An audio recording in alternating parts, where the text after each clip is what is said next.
Bonjour mes amis, quel plaisir de vous retrouver virtuellement. Je vous imagine tous les yeux rivés sur votre écran avec sans doute votre café du matin à côté. C'est le privilège de suivre un culte par le confinement. C'est sympa, mais je suis quand même très heureux, même si je ne vous ne vois pas, de m'adresser à vous. Ce matin, j'ai à cœur de vous conduire au désert. Et j'ai donné un titre à cette prédication, c'est Confiné ou conduit? Point d'interrogation. Et c'est au travers des pérégrinations du peuple d'Israël dans le désert, à la sortie de l'Égypte, que j'ai envie de vous conduire ce matin. Et euh, je ne vais pas vous lire tout l'Exode parce qu'on y serait encore là, je pense, ce soir, mais je vais vous lire un texte qui en parle, et c'est un texte de la première lettre de l'apôtre Paul aux Corinthiens, au chapitre 10, depuis le verset 1, et ceci jusqu'au verset 12. Moi, Paul, je vous exhorte par la douceur et la bienveillance de Christ, moi qui suis humble en face de vous et qui, de loin, suis plein de hardiesse à votre égard, je vous en prie que je n'ai pas une fois présent à montrer de la hardiesse et de l'assurance dont je compte bien user avec audace contre ceux qui estiment que nous marchons selon la chair. Si nous marchons selon la chair, nous ne combattons pas selon la chair. Car les armes avec lesquelles nous combattons ne sont pas charnelles, mais elles sont puissantes devant Dieu pour renverser les forteresses. Nous renversons les raisonnements et toute hauteur qui s'élève contre la connaissance de Dieu, et nous amenons toute pensée captive à l'obéissance du Christ. Nous sommes prêts aussi à punir toute désobéissance lorsque votre obéissance à vous sera complète. Je m'arrête là parce que j'ai pris 2 Corinthiens au lieu de 1 Corinthien, et peut-être que quelqu'un devait être concerné par cette lecture quand même, mais je reviens à 1 Corinthien, je rétropédale. Frères, je ne veux pas que vous l'ignoriez. Nos pères ont tous été sous la nuée. Ils ont tous passé au travers de la mer. Ils ont tous été baptisés en Moïse dans la nuée et dans la mer. Ils ont tous mangé le même aliment spirituel et ils ont tous bu le même breuvage spirituel, car ils buvaient à un rocher spirituel qui les suivait, et ce rocher était le Christ. Mais la plupart d'entre eux ne furent pas agréables à Dieu, puisqu'ils tombèrent morts dans le désert. Or, ce sont là des exemples pour nous, afin que nous n'ayons pas de mauvais désirs comme ils en ont eu. Ne devenez pas idolâtres comme certains d'entre eux, selon qu'il est écrit, le peuple s'assit pour manger et pour boire, puis ils se levèrent pour se divertir. Ne nous livrons pas à l'inconduite comme certains d'entre eux s'y livrèrent, de sorte qu'il en tomba 23 000 en un seul jour. Ne tentons pas le Seigneur comme le tentèrent certains d'entre eux, qui périrent par les serpents. Ne murmurez pas comme murmurèrent certains d'entre eux qui périrent par l'exterminateur. Cela leur est arrivé à titre d'exemple et fut écrit pour nous avertir, nous pour qui la fin des siècles est arrivée. Ainsi donc, que celui qui pense être debout prenne garde de tomber. Oh, j'ajoute le 13 aussi. Aucune tentation ne vous est survenue qui n'ait été humaine. Dieu est fidèle et ne permettra pas que vous soyez tentés au-delà de vos forces, mais avec la tentation, il donnera aussi le moyen d'en sortir pour que vous puissiez la supporter. Quand Dieu emmena Israël hors d'Égypte, bien le peuple était bien loin d'imaginer ce qui allait l'attendre. Convaincu par les signes extraordinaires dont il avait été témoin, Israël s'engage dans cette aventure en s'attendant sans doute à ce que tout aille selon le même ordre des choses. Pensez donc, le pays de Goshen avait été à l'abri de toutes les calamités que l'Égypte avait subies. Leurs maîtres, eux, avaient été victimes des 10 plaies, et ils avaient dû finalement laisser aller libres les esclaves qu'ils avaient dû enrichir de l'or de l'Égypte. Maintenant que la voie de la liberté s'ouvrait, sans aucun doute, tout allait se passer dans le même style, évidemment. Quelques semaines de voyage sans trop se presser, et la terre promise s'étalerait devant leurs yeux. Dieu le leur devait bien, non? Ils avaient souffert en esclaves, subi des brimades et des humiliations. C'est ce que le plan de Dieu était, les conduire sans difficulté au travers du désert. Mais Dieu avait un autre plan, c'est de les amener au désert afin qu'ils puissent y séjourner.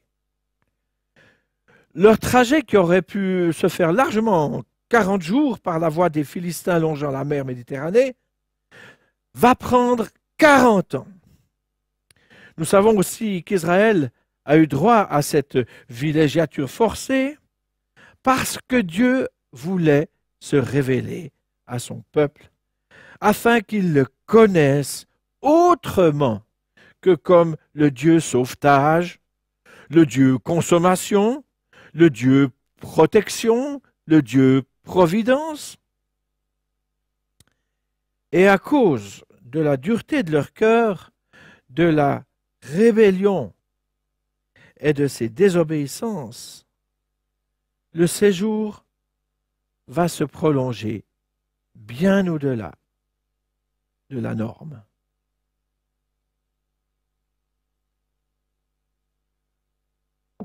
Vous êtes sans doute familier avec ce qu'en théologie on appelle la typologie. C'est cette reconnaissance dans les événements et les personnages de l'Ancien Testament de réalités à venir ou accomplies dans le Nouveau Testament. Par exemple, des personnages tels que Moïse, Josué, David et leur schéma, et leur caractère et leur œuvre, eh bien ces trois personnages de l'Ancien Testament, ils pointent à Jésus le Messie.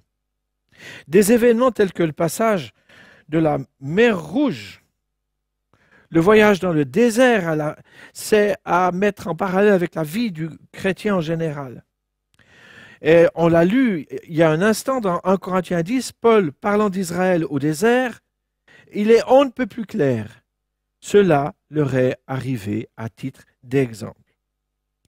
Et je crois que le symbole du cheminement du croyant ne peut pas être mieux illustré que par l'Exode. Si on prend bien la peine d'examiner attentivement, on verra que ça colle assez bien. L'Égypte que ce peuple quitte, l'esclavage dont il est délivré, c'est évidemment en typologie l'image de notre conversion, de notre appel au salut, de notre réponse. Et l'épisode de la mer Rouge, c'est l'assurance du salut que nous recevons. Cette séparation définitive d'avec nos fautes et nos culpabilités. Et certains, avec Paul, y voient une image du baptême, le passage de la mer Rouge, parce qu'Israël passe au travers de l'eau. La célébration, la joie, les danses, c'est bien sûr la joie du salut, celle qui caractérise du reste tout nouveau croyant qui réalise l'amour de Dieu pour lui. On a des ailes, et il semble que tout va marcher selon ce qui vient de se passer. On a des ailes, et c'est plus Red Bull qui donne des aides, mais c'est Red Sea, peut-être.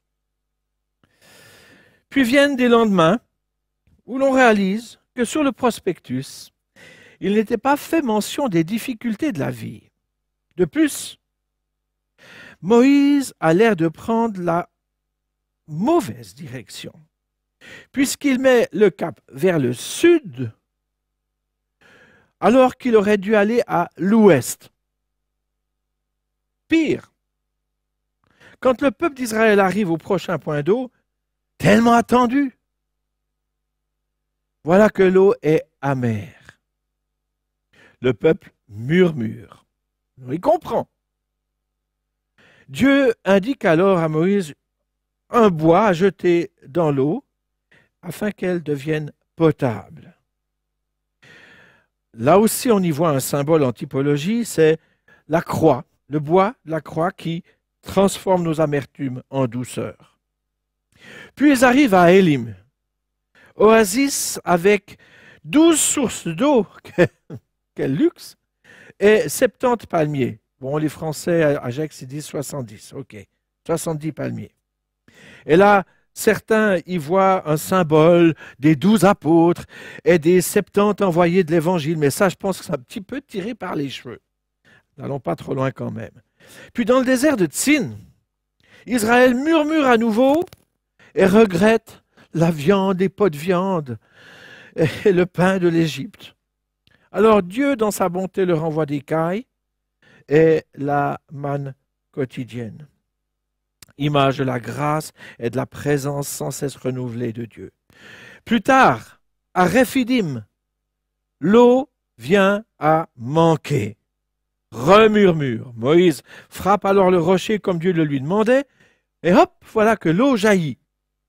Et l'apôtre Paul, on l'a lu, fait clairement le lien entre cet événement et le Christ, notre rocher, qui lui a été frappé pour que nous ayons l'eau de la vie. Plus familier est l'épisode du Sinaï et du veau d'or, vous le connaissez bien.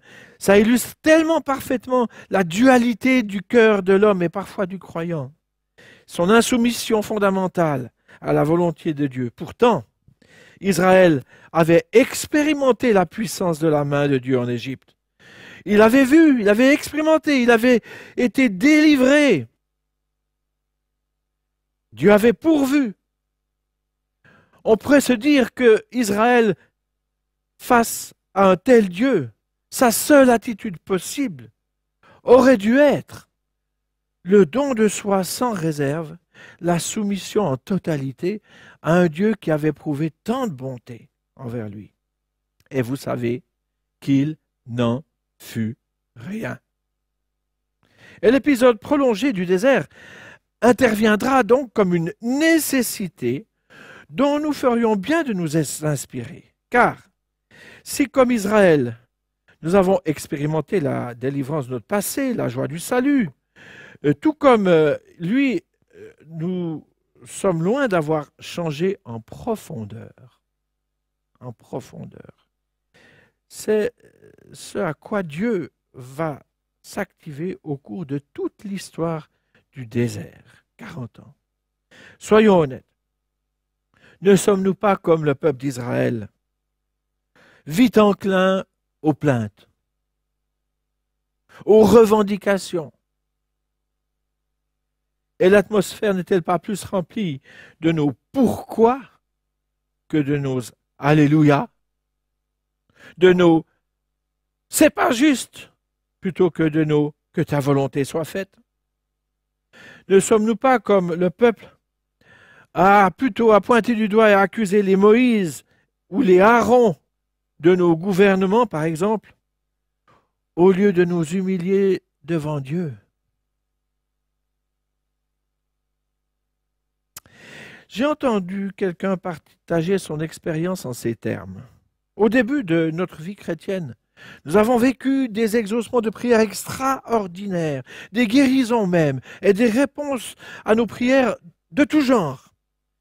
Puis, vu que nous devions apprendre à marcher par la foi et non pas par la vue, Dieu a fait cesser ce régime dans nos vies. Voilà ce que l'on m'a rapporté. Est-ce que ça semble connu pour quelqu'un d'entre nous? Au début, tout semble facile, en tout cas pour Israël. Mais au désert, Dieu va vouloir changer toute la manière d'être et de penser de ce peuple. Et Dieu va s'y prendre en enlevant les sécurités que l'on aurait acquises dans notre Égypte, quittée de fait, mais peut-être pas de cœur. En permettant sur nos vies des difficultés, des épreuves qui vont révéler ce que nous sommes en fait, afin de nous appeler au changement. Dans le désert, Dieu va éduquer son peuple à la soumission et à la dépendance envers lui. Soumission et dépendance. Deux mots qui ne sont pas naturels à l'homme, et qui vont en tout cas à contre-courant de toute l'histoire de l'humanité, ça il faut le reconnaître. Soumission et dépendance envers un Dieu qui nous aime et désire nous conduire, nous instruire et nous protéger. Dieu va donc se révéler au travers de cette marche progressive vers le pays promis. Tout comme il va se révéler au travers de notre marche terrestre. Alors, confiné ou conduit? Dieu n'a pas été pris par surprise par le virus. La situation actuelle a ceci de bon. Elle nous stoppe tout net. Elle nous conduit dans un inconnu, dans ce qui constitue aujourd'hui notre désert, alors que nous aimerions que nos vies soient du dessert. Oui. Là, Dieu va se révéler à Israël comme le Dieu souverain, maître. Dieu pourvoyeur, certes, pour les besoins fondamentaux, mais Dieu qui veut que son peuple devienne serviteur de cœur et non plus pour les bienfaits qu'il peut recevoir de lui. J'ai entendu récemment que certains prêcheurs prétendent qu'un chrétien ne peut pas être dans le besoin, pauvre, dirons-nous, et qu'il ne peut pas être ou rester malade. Taratata. Voilà qui est de l'hérésie et qui contredit fondamentalement l'enseignement global de la Bible et les exemples qui nous sont laissés. Élisée mourut de la maladie dont il était atteint, nous dit l'Écriture. Paul, apôtre, remarquable et remarqué, a souffert d'une écharde dans sa chair dont il n'a pas été délivré. Du reste, il a même laissé Trophime, son disciple, malade à Milet. Alors affirmer qu'un chrétien ne peut ni être pauvre, c'est faire insulte à tous les chrétiens des pays en voie de développement qui fidèlement suivent leur Seigneur et qui dépendent de lui au jour le jour pour simplement se nourrir. Et c'est aller à l'encontre de l'enseignement de la parole de Dieu, et c'est d'une cruauté terrible et inacceptable que d'affirmer des choses pareilles. Je ferme la parenthèse. Le passage au désert est dur, frères et sœurs. Et dans ce confinement obligé, le peuple se plaint, on le comprend. Mais le Seigneur va s'activer et se révéler à lui et le changer profondément, durablement. Au désert, Dieu enseigne son peuple. Il lui donne la révélation qui va faire de lui un peuple différent des autres peuples. Quand Israël sort de ce confinement de 40 années au désert, Israël est changé. Rébellion, revendication, murmure appartiennent à l'ancienne nature, à l'égyptienne. Ceci compris, nous pouvons actualiser relativement facilement, n'est-ce pas? Du jour au lendemain, nous sommes entrés dans notre désert relatif. Nous avons tous appris ce que confinement veut dire. Les plus curieux d'entre nous sont allés chercher l'étymologie de ce mot pour découvrir qu'en latin, il faut bien le prononcer en latin, pas en français, confinis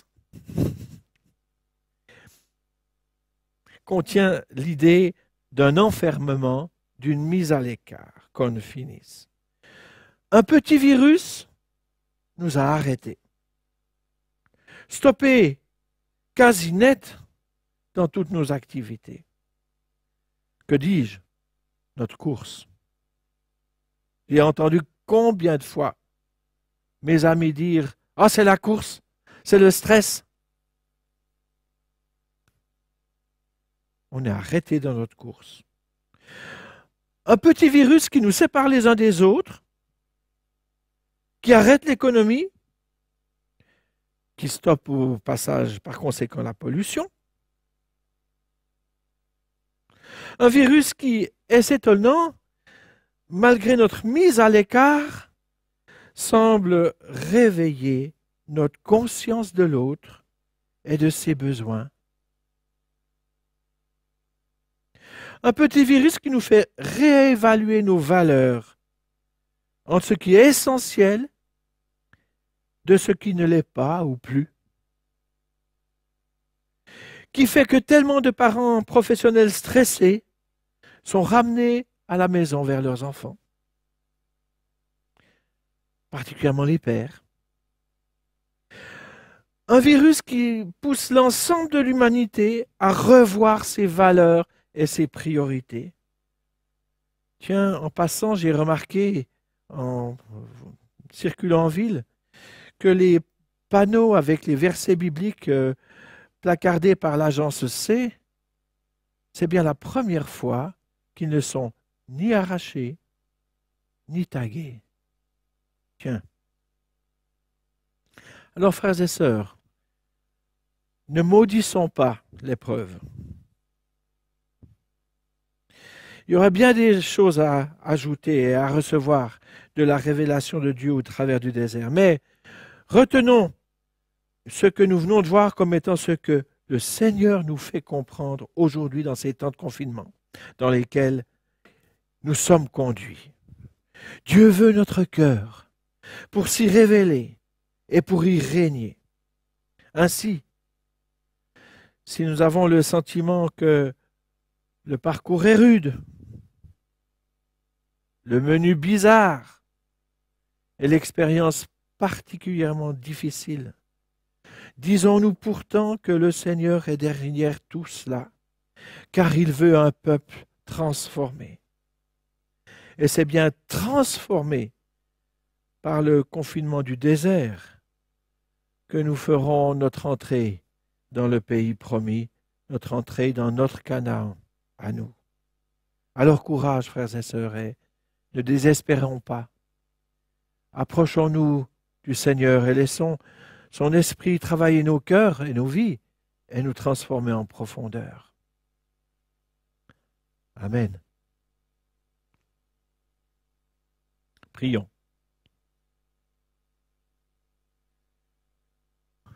Seigneur, merci pour ta parole qui nous donne des exemples extraordinaires de ce que tu es capable d'accomplir au travers de tes créatures, les humains, et au travers de ton peuple, dont nous recevons ce matin l'exemple et l'enseignement.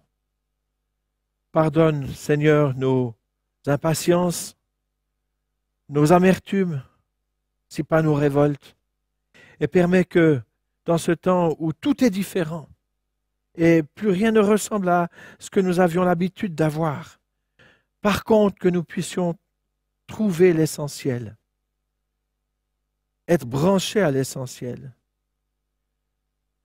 et continuer à ce que cet essentiel transforme nos vies.